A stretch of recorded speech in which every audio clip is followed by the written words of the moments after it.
Who is in love? It's not about other people, it's about your own life force. And filling your life force with divine presence, with love. And this is a choice, moment by moment, day by day.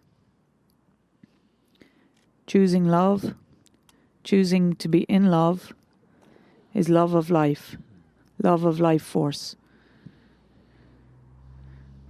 Being the light, being the divine presence, is your choice.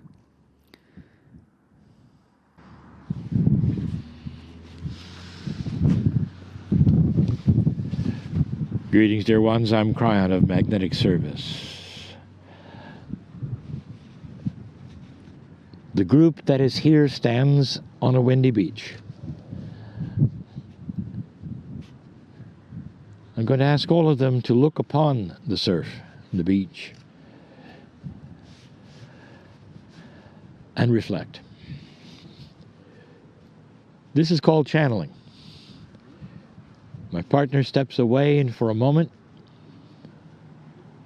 as pure as it can be, the consciousness of the other side of the veil flows in to love humanity, to give you messages of love, appreciation, benevolence, instructions that will help for the future.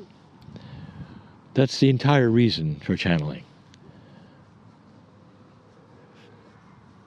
The elements here all coordinate in that, for they are here for you. You walk upon the earth, you are part of the earth, but the earth supports a plan that is here, that is more than you think. I want you to reflect for a moment the history that is here. Ireland is not like Egypt. It does not have the kind of history that we would talk about if we stood there as we have. It has another kind of history.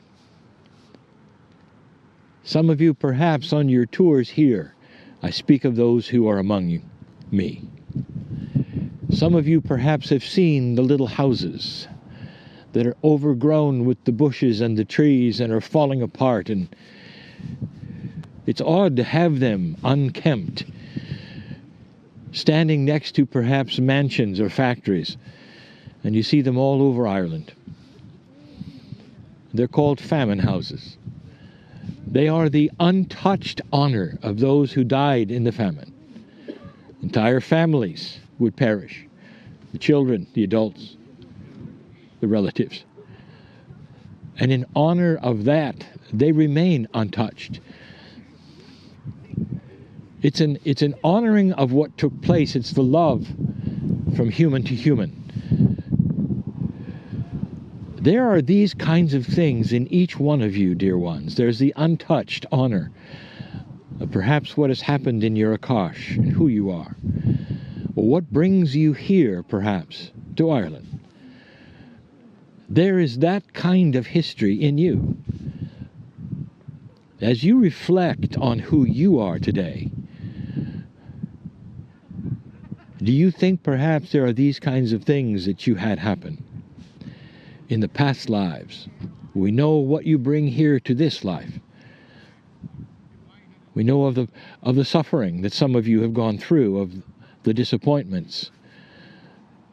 But beyond that, is it possible in the history of your lives that you have indeed had the same kinds of things happen to you that has happened in the famine houses? And I'll tell you what the answer is, old soul. Yes, over and over. And so now you stand in reflection and in love, perhaps of who you are, to come to this point where you have full realization of you, your past, and perhaps even an extension of your future now that you know these things. This message is about you and the future, even though it is reflective of the past. I want to ask you, what's next?